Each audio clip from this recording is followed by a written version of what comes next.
Great. There we are. Hello, everybody. I'm Howie Hawkins, and I was the Green Party and the Socialist Party candidate for president in 2020.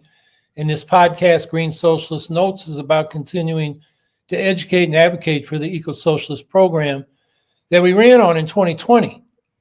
And today we're taping this on Thursday, January 16th, because on Saturday, when we normally live stream, I'll be at a conference addressing the inter-imperialist rivalry between the two biggest capitalist powers in the world, the US and China. And we'll be talking about how we can prevent war and support democracy and justice movements in both countries and in the domains they're competing over.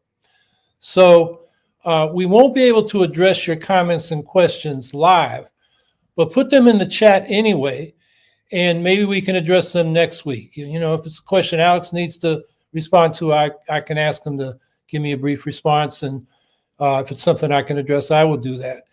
And we're going to post some resources right at the top of the chat.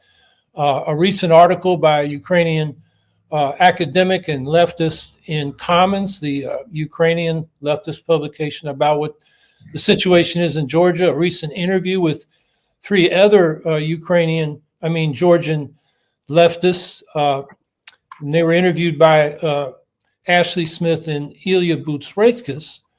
We'll also put the registration for a webinar I am doing with Ilya Butsreikis, who's an exiled Russian socialist and anti-war activist, on the topic of Ukraine and Georgia today, where I'll talk about my recent trip to those two countries, and Ilya will give his perspective as a Russian anti-war activist. And we'll also post a few of our guests, Alex Scrivener's articles, in a Twitter thread. So Alex Scrivener, there's an unprecedented struggle now going on in Georgia, where he's in Tbilisi, Georgia. It's nothing like this on the streets of Georgia. And it's a political crisis with international implications. People are fighting for democratic rights and independence. So we wanted to bring Alex in because in the last 6 weeks, so much has happened. This is the third time Alex has been on, but events are moving fast. Alex is the executive director of the Democracy Security Institute, which is based in Tbilisi. And before his current position, he's worked as a policy researcher and activist at the Global Justice Now in the United Kingdom, at the International Criminal Court, and with the BBC. So welcome back to Alex. It's your third time since last June when this really started to break open. I've been following you on Twitter and seeing pictures of you on the streets, right after you got tear gassed and carrying the Syrian flag when they got rid of Assad in solidarity, and just making what our civil rights activist John Lewis used to call making good trouble. So before telling us about recent events, for people that haven't been following, why don't you give us some background on how we got to the situation we're at today? Yeah. So a bit of background about Georgia. So Georgia is a very small country. It's only about just over 3 million people. Size is smaller than the US Georgia, geographically, I think, if I'm not mistaken. Very mountainous, small country. It's located south of Russia, southwest of Russia, I would say, between Russia and Turkey, sort of southeast of Ukraine. So it's the same kind of neighborhood on the Black Sea, the same sea that where Ukraine is located. So basically sort of the same kind of neighborhood as the kind of events we're seeing in Ukraine. Like Ukraine, Georgia gained independence back in the early 90s. And also, like Ukraine, has been struggling ever since, and even before that, to break away from Russia's more informal forms of control. Georgia has, variably over the last 30 years, taken quite an anti-Russia stance. The people here are pretty united in terms of being very much against being re-enveloped in any form by their former imperial masters in the Kremlin. Georgia fought a short war, indeed, with Russia in 2008. It didn't last very long because Georgia is a much smaller country than Ukraine. We didn't last as long. So the result of that is that 20% of Georgia's territory is currently occupied by Russian forces. The rest of the country is currently going through a political crisis. And the nature of that political crisis is putting the government up against a large part of the people. So the situation here is the government, which is run by a party called the Georgian Dream Party. Georgian Dream is the party that is in power in Georgia, and Georgian Dream is a political party that doesn't really have any ideology, but it was founded by Georgia's richest man, a billionaire called Bidzina Ivanishvili. Now, this is a guy who lives in a glass palace overlooking the capital, Tbilisi. He basically controls the whole country without having a kind of formal role. So he's not prime minister, he's not president, he's just the honorary chair of the Georgian Dream Party. But everyone in Georgia knows that he's the guy who really calls the shots. He's his wealth, personal wealth, is worth about equal to 1/5 of the country's GDP. So he's an incredibly wealthy, powerful person on the scale of a very small country. So this guy has been basically in power in one way or another since 2012, when he beat his predecessor in power, who is a guy called President Mikhail Saakashvili, who's now in jail, actually. He had his own problems, but we won't go into that now. So this guy, Bidzina, his political party, for a long time, played a game of being very friendly with the West. In fact, many of his supporters, many people who helped him come to power, are people who were very friendly terms with the West. But since the beginning of the Ukraine war, Ivanishvili has decided to turn in another direction, contrary to the wishes of the Georgian people. So the vast majority of people in Georgia, polls suggest 80% or more, want to join the European Union. And this is not because, I think, just to clarify this, I don't think this is because people in Georgia are, in love with the Brussels bureaucracy.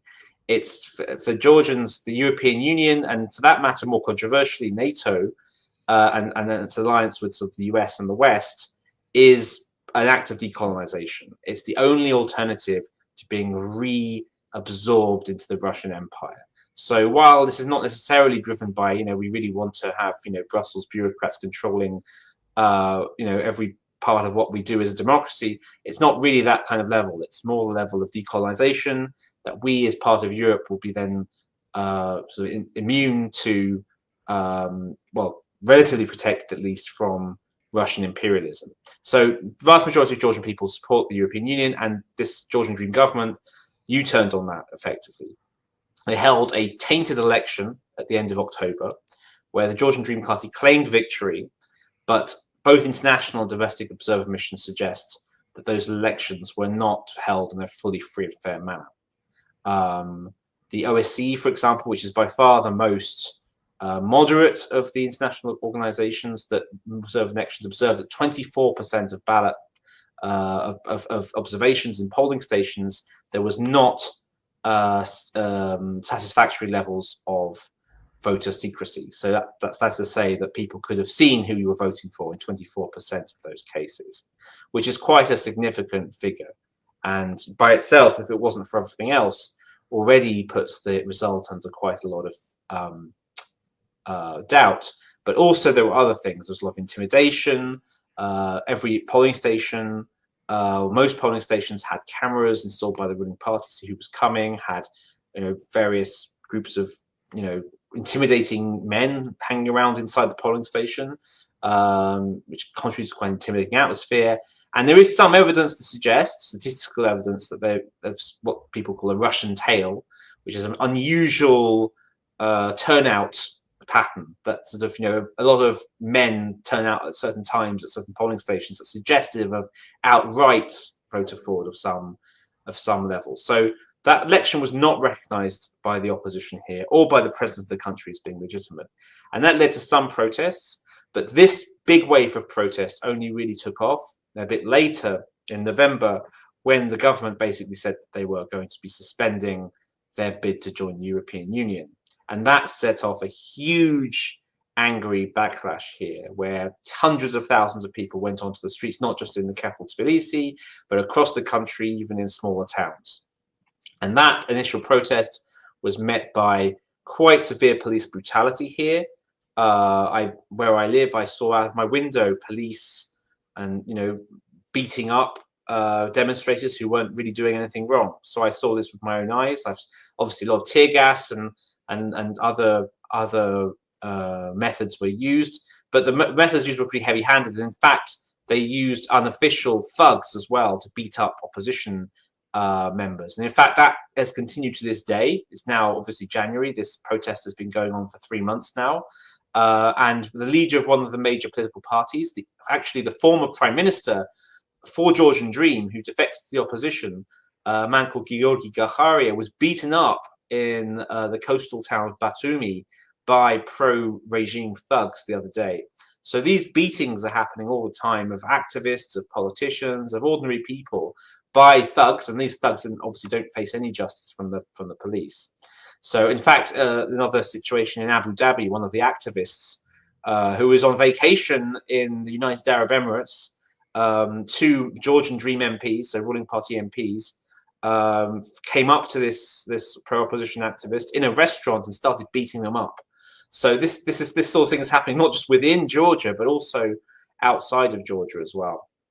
So we have a political situation here, which is pitting a regime that is run by an exceedingly wealthy billionaire, a man who literally owns a shark tank in his palace above the city, against the people who are, I think for certain Western left audiences, it might seem strange that, they're waving US flags and European flags, because we're used to the US, at least, as not necessarily being kind of the banner of the oppressed in these sort of situations. But in this case, that definitely is the case, because the people in the opposition, people who are fighting this regime, see the only hope in some ways in the West as a kind of counterbalance to Russian imperialism.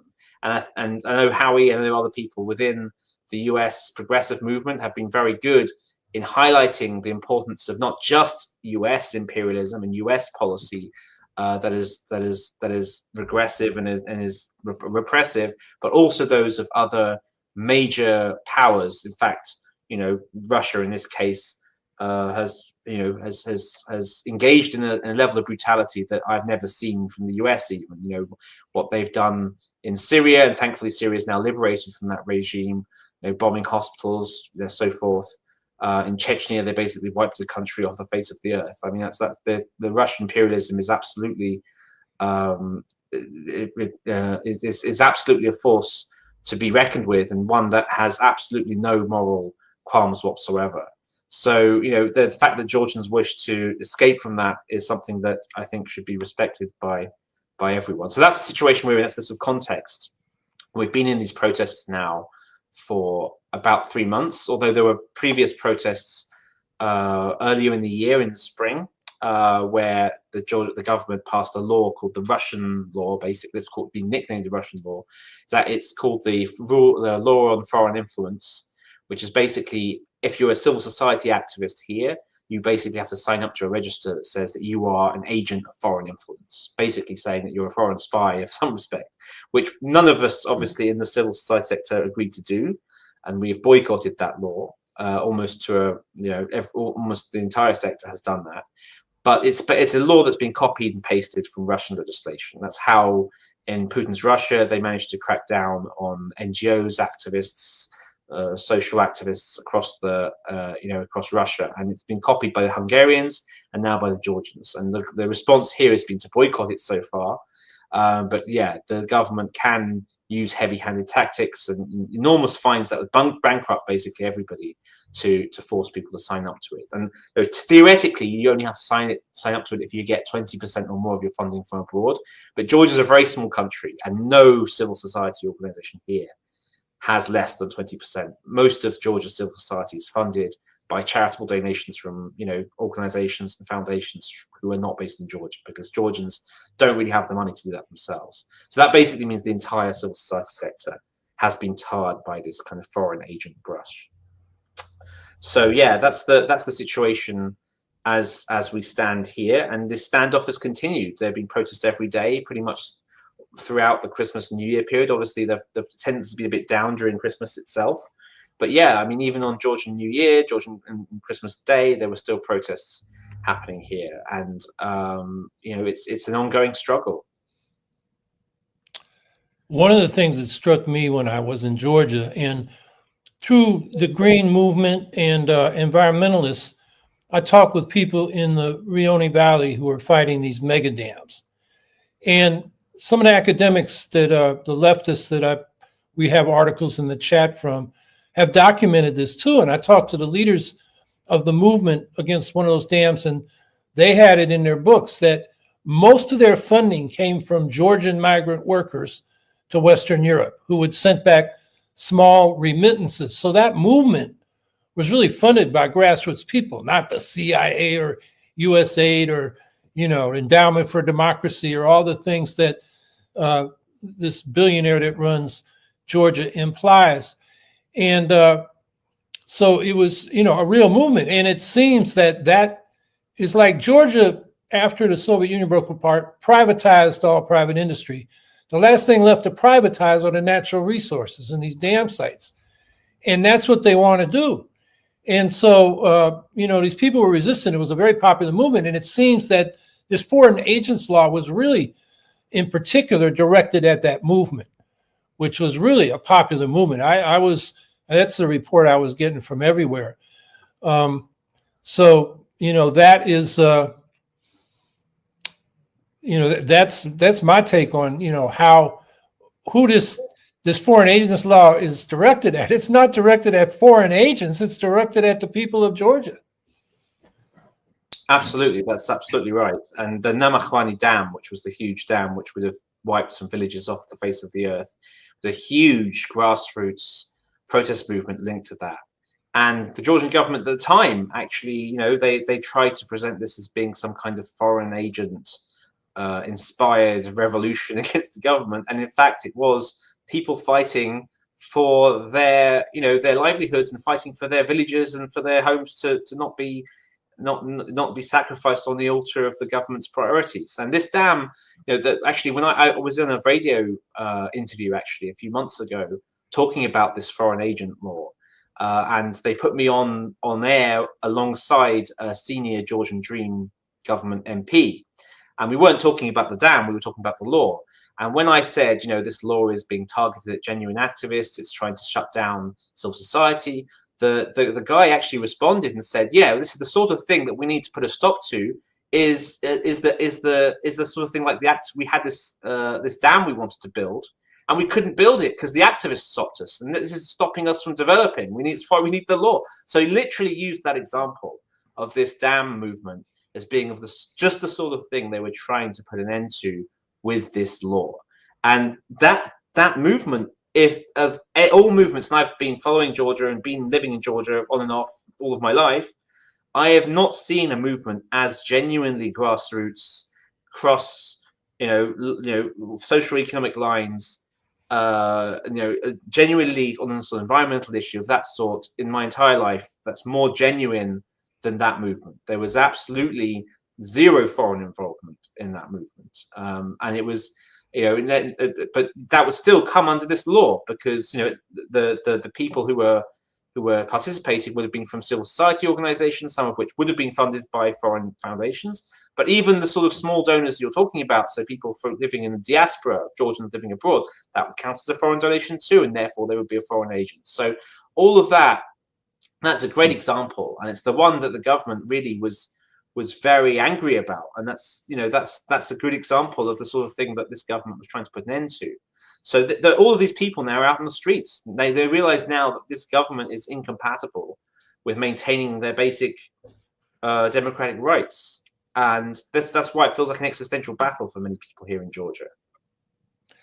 When I talked to the leaders of that movement, they were saying the real foreign agents are the foreign investors, and they scared off a few years ago the first round, but they told me as an American citizen, you got to stop the U.S. embassy from trying to get new investors. So while the U.S. is sanctioning some of the top leaders of Georgia Dream, they're trying to raise money so they can get this dam built. So, I guess the issue is, for a lot of people is how does Georgia have a independent course of development? When they're caught between, Western imperialism and Russian imperialism, and it's really hard for small countries, and that's why I think progressives around the world should support the Georgia movement for democracy and independence. So what's the movement on the street demanding immediately right now? What's their demand to the government? Yeah, I mean, I'll answer that question in a second, but I wanted to kind of finish off about what you were talking about around the dam situation. So you're absolutely right. It's really important for us not to lose sight of how important it is that we talk about both imperialisms here. Well, there's more than two actually in the world. There's quite a few. So in the dam situation, we have on the one hand a government that probably quite like Russian or Chinese investment. Or Russian investment probably wouldn't technically be legal, so it would likely be Chinese. And then U.S. embassy would probably like to see the dam go forward, but with U.S. or Western investment. The important position here is to support the Georgian people. That we want neither of those, right? And but having a kind of myopic, only thinking about U.S. imperialism would lead you to saying, well, as long as the U.S. embassy, at least as long as we stop, U.S. investors coming in or Western investors coming in, we've done our job. Well, that's not the case. And to give you an example of there's a big port a big port project happening in Anaklia on the Black Sea coast. And originally it was given to a kind of West-leaning consortium that they lost the contract, and now it's been given to a Chinese consortium. So now the Chinese are building it. So if you're a local person, if that happens with the dam, if you pardon the pun, you don't give a damn whether it's US investors coming to destroy your home or Chinese investors coming to destroy your home. In fact, if anything, the Chinese are worse, because at least with the US, you can get your allies in the US and the civil society to kick up a fuss and demonstrate and help you and do solidarity action. In China, good luck with that, So actually, it's really important to not lose sight of the fact that, to win these sort of strategic victories, we need to be battling, foreign investors doing bad things, both when they originate from the West, but also from other places, and not to abandon local struggles when Western activists think, oh, well, we stopped the US company doing this bad thing, then, well, we won, that's it, we can go home. Well, if that same thing is done by someone else, and I saw this myself when I worked in Indonesia, actually, we did it, as a UK campaigning organization, we were involved in trying to stop a UK mining company doing something in Indonesia. And we won. They withdrew, but then a Chinese company came in instead and did exactly the same thing. So did we really win? No, we didn't. In fact, if anything, we didn't really. So this is what I'm saying. It's very important to absolutely not lose sight of and not be West-centric in this sense. That there are other imperialisms, other economic imperialisms apart from the West, and Chinese variant of that and the Russian variant are just as damaging as the Western variant, if not more so. So I just wanted to kind of add on to what you said, because I thought it was a very good point. But I'll answer your question. So your question was around what are demands? Well, the main demand at the moment is for fresh elections to be held, because as I said, the elections that were held in October were judged to be not fully free and fair. They also want this new election to be administered by a foreign or sort of international panel of experts instead of the local Central Election Commission, which they say has been compromised. I'm not sure personally whether that's a very realistic demand, because there's very few elections in the world that are actually held by foreigners or international. I mean, it does happen. I think the UN has held elections mostly in conflict zones, so it's a very difficult ask to actually get. But I mean, the main thing is that they're asking for fresh elections, and they're also asking for the young activists and protesters who have been arrested unfairly and have been given sort of disproportionate sentences or disproportionate pre-trial detention to be released, because a lot of people have been detained for protesting. So those are the main asks at the moment of the government. The government basically hold that we have new elections and a chance to replace this government effectively in free and fair elections.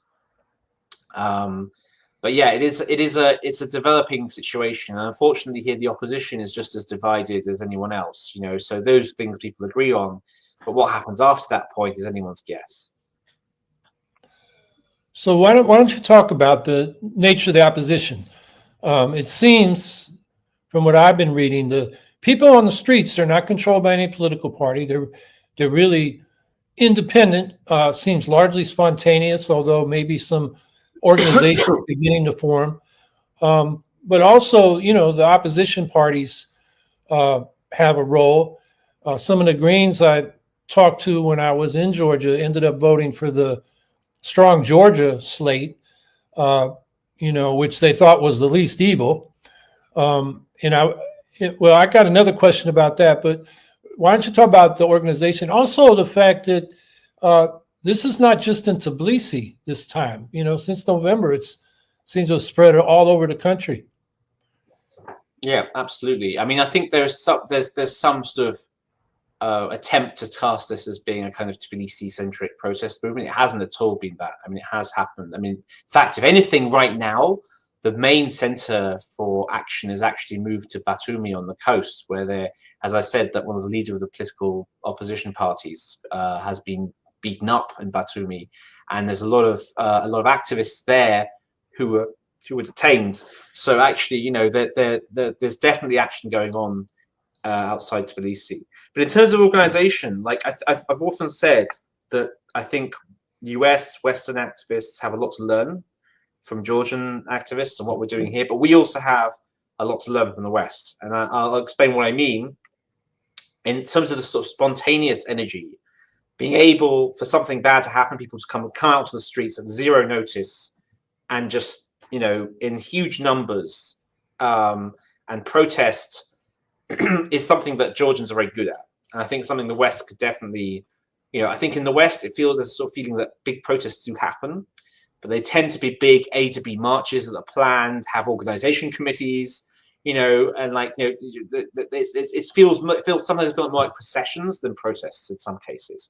Whereas in the Georgian protest, neither is it a violent riot, which can be more, different, but nor is it kind of processional A to B kind of like pre-planned protest. It is very, Georgian protests tend to be very emotional, very spontaneous, but at the same time, they don't need the strength of that is that they don't have to be planned in advance, and there's no sort of like, it feels in the West there's too much of, it doesn't feel like there's the Western protest movements I've been part of, it feels like there's too much planning involved in the fact that people going to be off work that day, we're going to do a Saturday, we're going to do spots from this point to this point.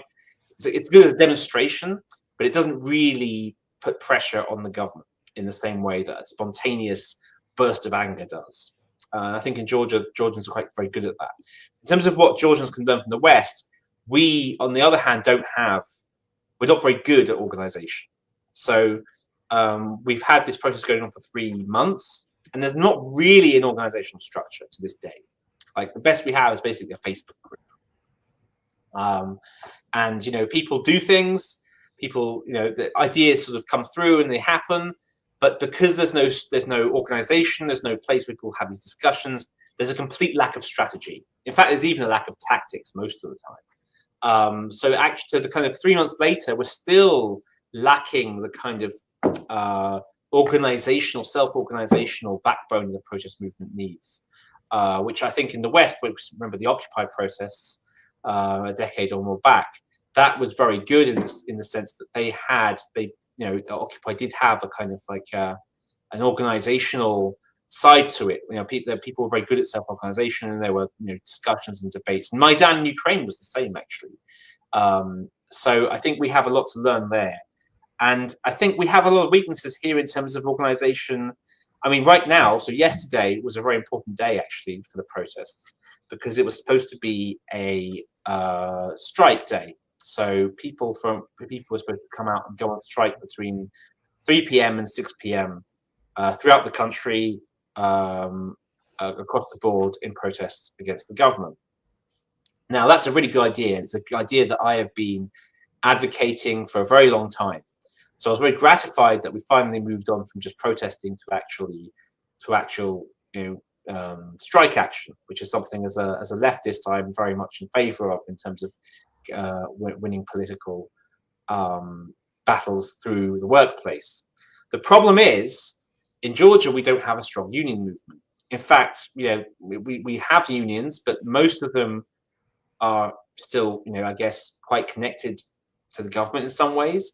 And of the 3 unions that we do have, independent unions, they're generally quite small and limited to certain sectors of the economy. So actually, unions here do not have the strength and power to organize what we need here, which is a general strike. So without unions, and we've spent sort of the last 3 decades with political parties of all different hues and colours, all different governments, basically not thinking that labour rights and unions are very important. And that, I've said this to opposition people a lot of times over the last few weeks, that has come back to bite them now when they really need the workers to be able to be organised and to rise up. And so while we have seen sectoral protests, we've seen construction workers come out and swing their cranes, we've seen teachers come out, we've had different sort of professional groups come out and protest, these are still ad hoc, one-off events. So when it came to this strike yesterday, going around the sort of central streets of Tbilisi, you will see that some people had come out of their offices and were standing on the street for that period, but a lot of places were not. And that's not because the workers in those other places necessarily supported the government. It's because there was no organization, there's no union movement to say, okay, we've decided as a union to all support this strike and come out into the streets. Every business, every small business, individually, the workers had to decide to come out. And oftentimes, it was only if the management of the business in question or the ownership supported the strike that people came out and strike. So when I walked down the street, I saw a small cafe and everyone come out. That's because the cafe owner supported the opposition, right? And you know, sometimes it didn't happen that way. So Wendy's, for example, you'll know the big international US brand, the local franchise holder for Wendy's, Dunkin' Donuts, a lot of these big US brands is actually a government supporter, effectively pro-Russia government supporter. So though that business is actually very against the protests, you'd think, but a lot of the workers actually came out from Dunkin' Donuts, from Wendy's, and joined the strike and did not work for that period because they wanted to. So they actually braved their bosses and stood out and said, we're going to do our thing. But that was something that just happened with Wendy's and Dunkin' Donuts because they organized it themselves. When I talked to the people on the picket line, they told me, I asked them whether they had any bigger organization, the union involvement. They said, no, it was just us. But us in the office, we decided we were going to come out and go on strike. So there's no organization going on the kind of union cross, worker level. And it's a big weakness, And I saw lots of other places where people weren't on strike. Weirdly enough, I saw one of the big banks, which was founded by one of the opposition leaders. They were working as normal. I think, well, if they can't even go on strike in a bank that was owned by, was not owned anymore, but it was founded by one of the opposition leaders, then what hope is there? And I think it's basically, you can't trust business people, you can't trust capitalists to run a workers' campaign, because ultimately it's just not in their DNA, And unfortunately, in this country, we don't have the unions and the organisation we need to hold general strikes. So while there was a kind of symbolic movement out into the streets yesterday, did it close the whole country down? Probably not. It wasn't what we needed to do to be able to stop this regime. And I think when I talk to people in the opposition about this, they say, well, it wasn't ever meant to. It was meant to be symbolic and a kind of show of force. And that's true. I think that it's only true because we don't have strong unions in this country. And it's really, really important. I don't want to get too romantic about unions because I know I've worked with unions before.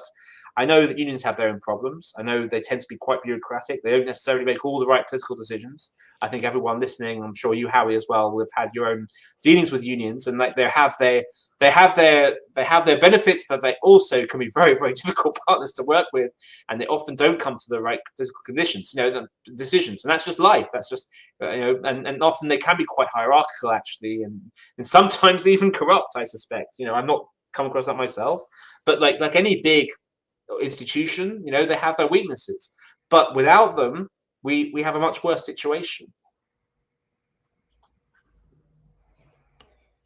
So let's talk a little bit about where the opposition parties are at. And what I wanted to ask you about was, I had talked with the Green Party or parties there when I was in Georgia. There's the old Green Party that's affiliated with the European Greens Federation.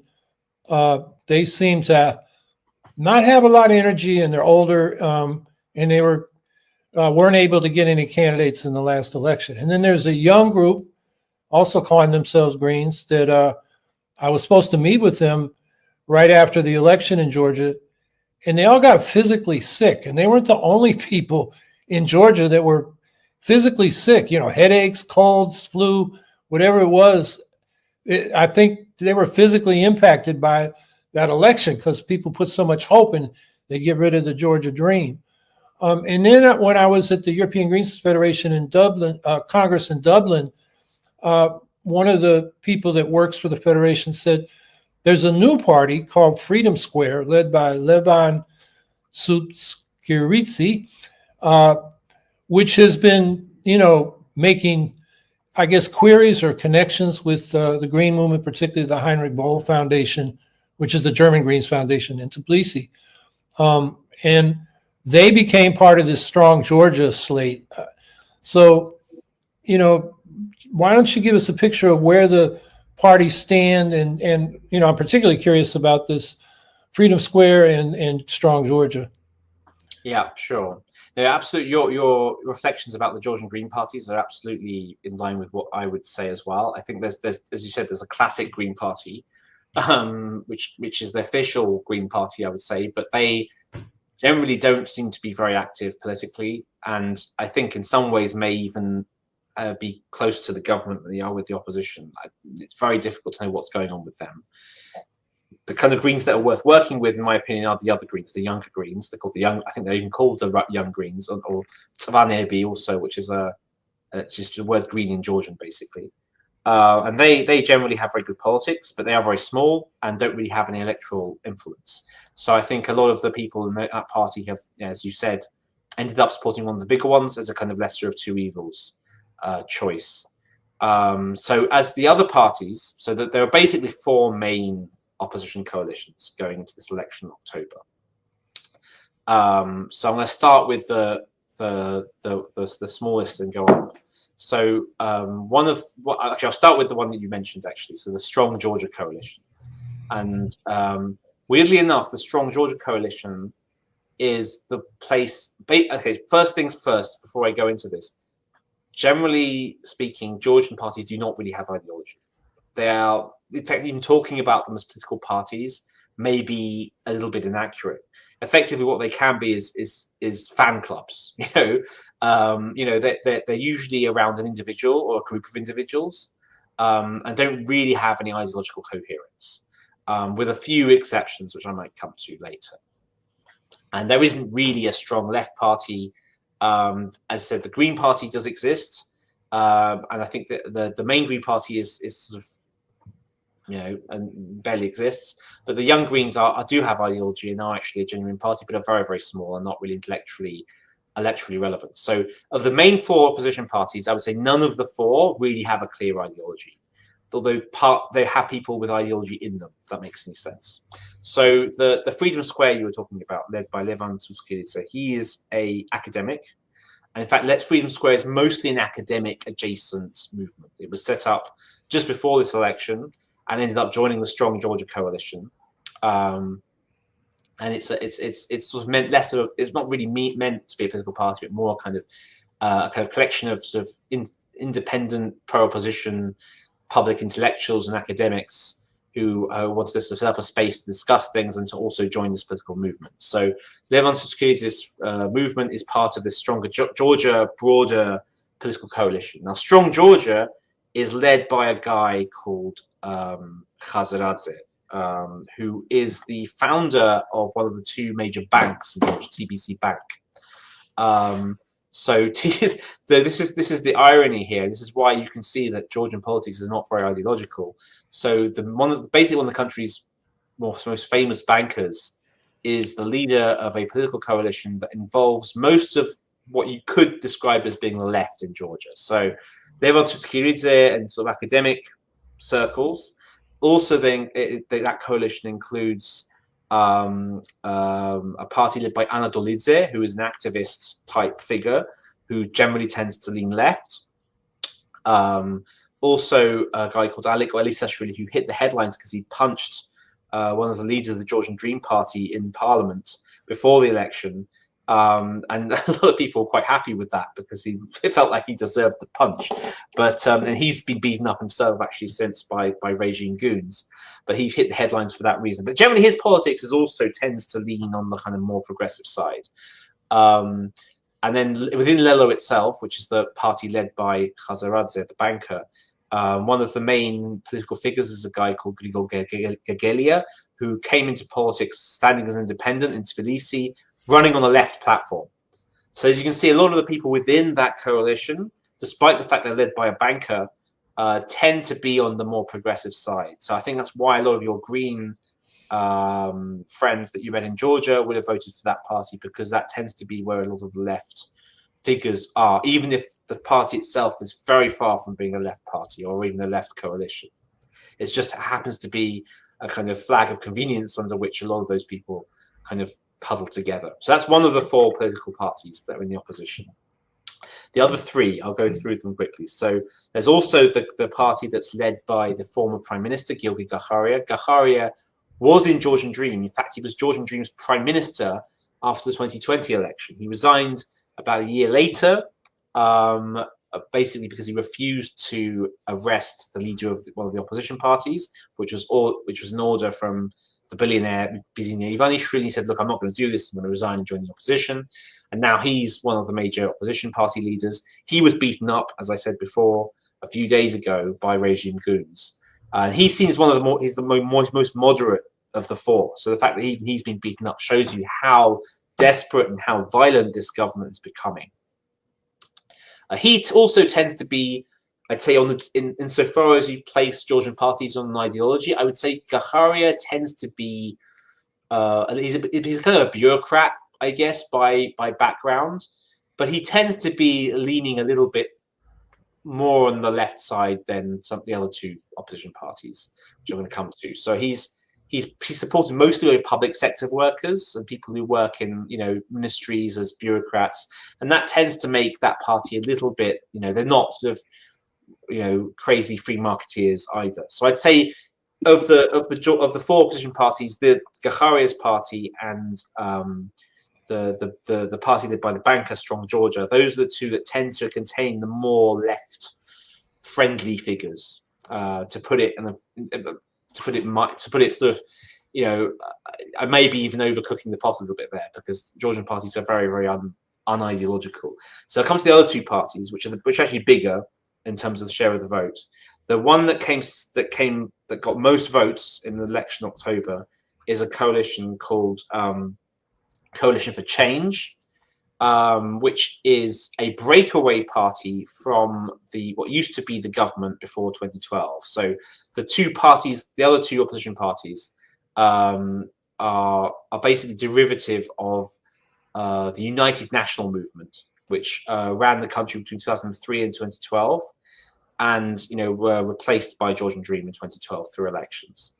That political party is very controversial. In fact, a lot of people here, the reason Georgian Dream stayed in power for as long as it did is because a lot of people remember the United National Movement's time in power, when there was a lot of political violence then and a lot of repression, and it was seen as that they did quite a lot of bad things as well in their time. So that a lot of people from that remember that and won't vote for them, and until now may have voted for Georgian Dream to keep them out. But I think a lot of those sort of people are realizing Georgian Dream is no better, and in fact maybe worse.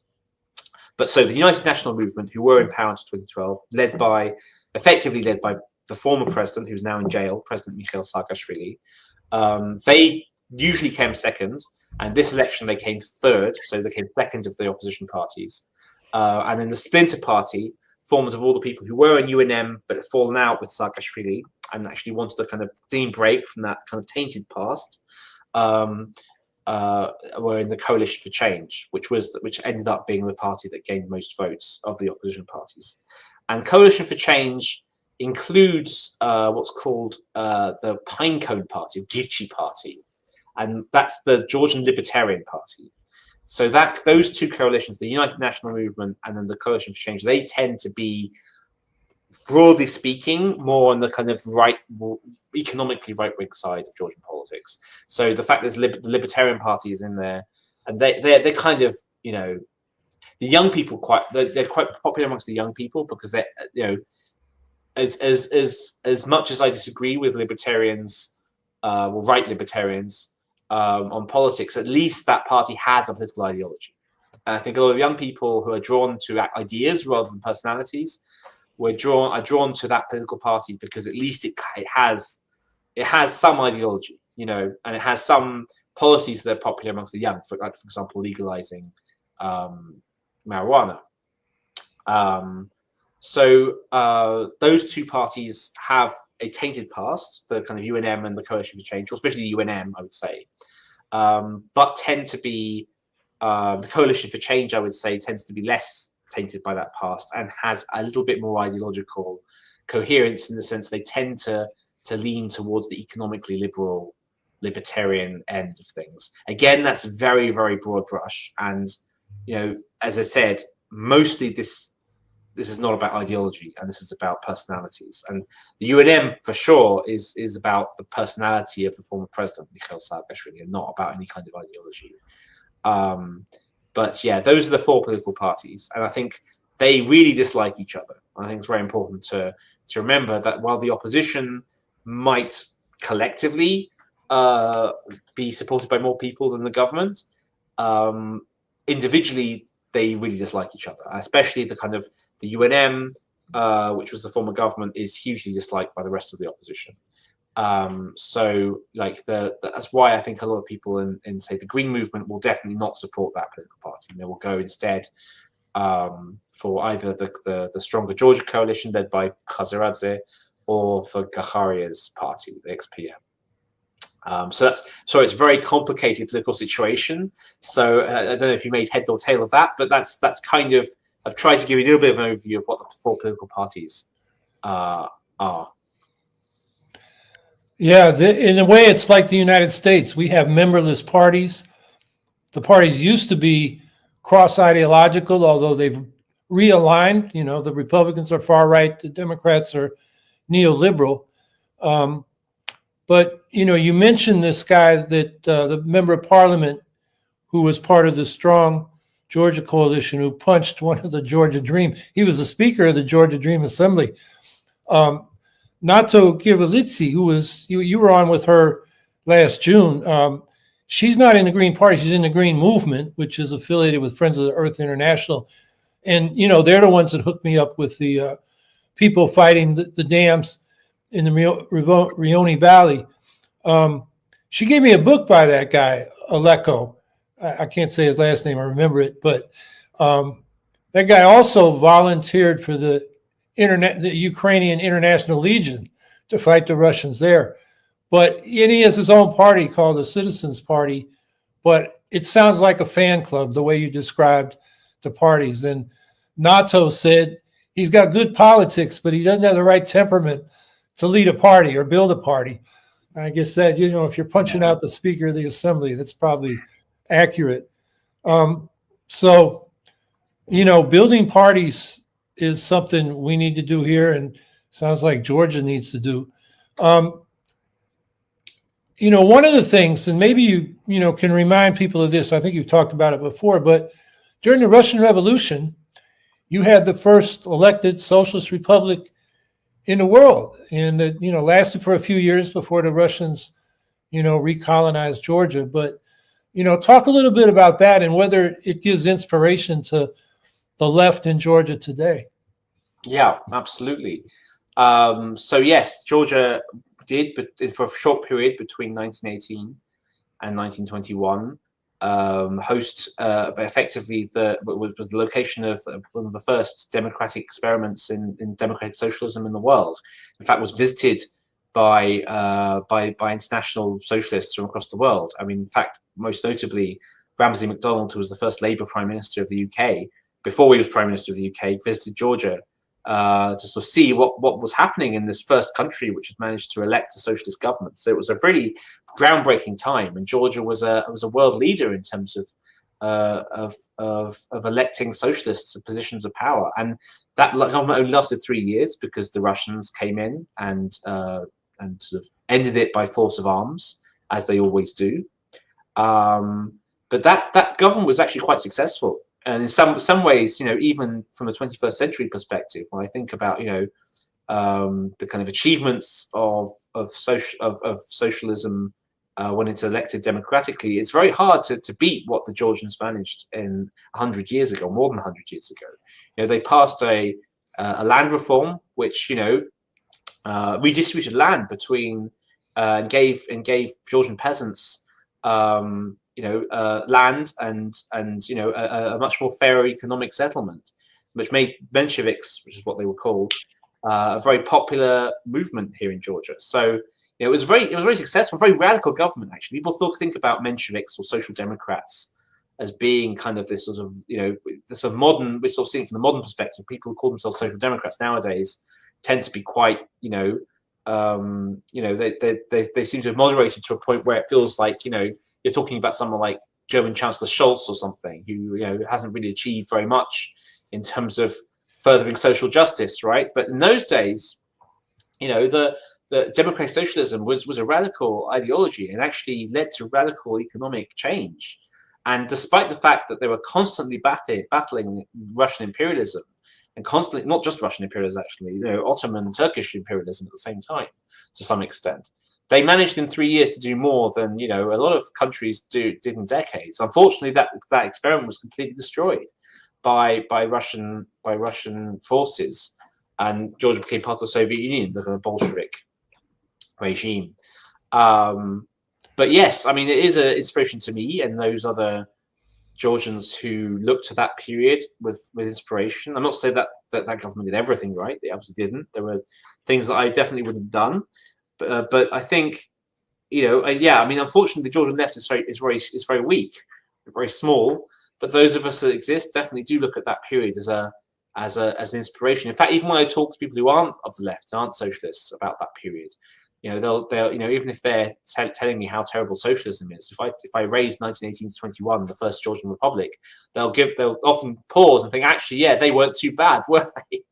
Because they did a great job. And even people who aren't socialists recognize that that government made a great effort in kind of like keeping the flame of Georgian independence alive. After at that point, Russian Empire had been controlling Georgia for over a century. So the fact that they kind of broke up that continuity of Russian rule is very symbolically important to Georgians who even aren't on the left. So often you'll see the kind of flag of that republic flown at protests. I have one myself, which I often fly, but I'm not flying a Free Syrian flag. Sorry. Yeah, and that would seem, talking to the people in the left and the Greens in Georgia and Ukraine, and even Chechnya, the legacy of Stalinism is such a difficulty for the left because, you say socialism and people think of Stalin and the Soviet, bureaucracy and repression. And there you have an example in the region that, can be pointed to. As you pointed out, even people that don't consider themselves on the left feel pretty good about that government. So that also brings up the fact that, and I've heard this over and over, I've heard it from you, is if the left in the West doesn't support the pro-democracy movements and dismisses them like the campists do as agents of the West, that hurts the left in those countries. It makes it much more difficult because when they hear the left in the West basically saying pro-Putin things, they say, well, I don't have anything to do with the left, if that's what they believe. So it's really important that we be consistent anti-imperialists and pro-democracy people. So what do you think about, now Trump is coming in. What's U.S. policy going to be? What has it been under Biden? And is there, thoughts about what might happen with Trump coming in? Yeah, well, that's the big question. Everyone, I've only got 4 days to go, right? Or 3 days even. I think I've been trying to memory hold the fact that Trump is going to be inaugurated in a few days' time, trying to enjoy the last few days of relative peace. I mean, it's very difficult to know what's going to happen because Trump is so unpredictable. And, Trump obviously doesn't care about Georgia. I mean, it's not anywhere near the top of his priority list. So for that reason, it's very difficult to know what he will do. So Biden's policy, I mean, I think you're probably all familiar with what this policy in Ukraine has been, and I think Georgia is sort of, I think the policy has been since this crisis broken out to kind of be supportive of the Georgian people, but without really. I mean, there've been sanctions that have been passed against certain Georgian Dream senior leaders, and very recently sanctions have been passed also against Bidzina Ivanishvili, who's the billionaire, which was celebrated here in Georgia as being a good thing. For a long time, the West has been criticized by Georgian activists and even by the Georgian opposition for being far too lenient on the government here, by basically trying to kind of salvage some kind of relationship with Georgian Dream, and not really being kind of bold enough in punishing them. So the kind of sanctions against Ivanishvili himself were celebrated here as being the US finally doing something a little bit more active. Having said that, obviously the demands of the opposition, the activists here, is that the US and the West do a lot more to punish the regime. So that's the kind of policy under Biden has been cautious, but generally, they have at least moved towards sanctioning the regime. Now, the government here are hoping that Donald Trump will change all of that, and that their bad relationship with the Biden administration will change, because basically Trump is going to do a deal with Putin, hand over Ukraine to the Russians, and as part of that deal, Georgia will be handed over to the Russians too, by a Trump who doesn't really care about the region at all. He didn't care less about Ukrainian lives, and definitely couldn't care less about Georgian lives. So I think the government here is sort of expecting that Trump will sell out Ukraine and Georgia to the Russians, and therefore, once that's happened, they believe that their relationship with Trump will be better than the relationship they've had with Biden. Purely because the Trump-Russia relationship would be so much better, because he's Putin's man, right? Now, the problem with that calculation is that Trump is very unpredictable. He has surrounded himself with some people who are very close to Russia, and to Assad for that matter. I mean, the most famous example of that would be Tulsi Gabbard, right? Who, is not just close to Putin, but is also, you said, like she's basically been a supporter of Bashar Assad in Syria. It couldn't be much worse than that. So if people like her have Trump's ear, then we have a problem. But obviously, there's also this deep institutional well of traditionally kind of neoconservative Republicans who don't want to have a good relationship with Russia, who don't think that Ukraine should just be sold out to Putin. And that kind of internal battle within the Republican Party, amongst people who outwardly support Donald Trump, will be vital for what happens to both Ukraine, but also to what happens in Georgia. So people like Marco Rubio, who will be in the State Department as the Secretary of State, he's seen as being someone who might be a little bit more of a hawk on Russia, which in the Georgia and Ukraine context is a good thing, and might kind of push up against Trump's, Trump's, I guess, leaning towards doing a deal with Putin. But I think it's very, very hard to predict what Trump himself will do in a given situation, because it depends on whether because the Ukrainians especially, I think, are trying to get through to Trump and say, try and make it, I think many people in Georgia have the same attitude that if only we can get on the right side of Trump, because he's so unpredictable, maybe he kind of falls on our side. Maybe something happens in his brain one day and he decides, actually, yeah, we're going to support the Ukrainians or support the Georgians or whatever. That may be naive, but given the situation, I don't blame them for taking that stance, because ultimately for them, especially for the Ukrainians, it's a matter of existential existence and whether they get killed or not. So I don't really begrudge them that. But yeah, it's very difficult to know what Trump will do. And I think the Georgian Dream's hope that basically Trump will reset relations with Georgia may be misplaced, because I think there's a lot of deep institutional support for the Georgian, the kind of traditional Georgian position of being against Russia, and by extension support for the opposition effectively. So I think it'd be very difficult to imagine that Trump will care enough about Georgia to overturn the kind of institutional, I guess, muscle memory of the State Department and various US institutions of being supportive of the Georgian civil society movements. So we'll see what happens, but it's very, very difficult to see what, to predict what Trump will do. Yeah, it seems President Zelensky of Ukraine is betting on, buttering up Trump and getting him on his side. He just went on a 3-hour podcast with a MAGA-friendly podcaster, Lex Friedman, with 5 million YouTube subscribers. And, he said he trusted Trump more than Putin. And, Trump understands Ukraine's problem because he believes, like Reagan, in peace through strength. And then there's former General Keith Kellogg, who is Trump's primary advisor on Ukraine, who has, floated proposals that, basically the logic is if Putin doesn't make some compromises, the U.S. will back Ukraine. So, there's some hope that Trump doesn't want to look like a loser who lost Ukraine and Georgia and may back him. But I think the only thing we can predict is Trump is unpredictable. So in that context, why don't we wrap up here? Why don't you tell us, I know you went through holiday season there and the demonstrations attenuated somewhat, and now there was a, general strike idea yesterday, and now the holiday period's over. Do you expect the protests to come out at the same level, or what's going to happen now?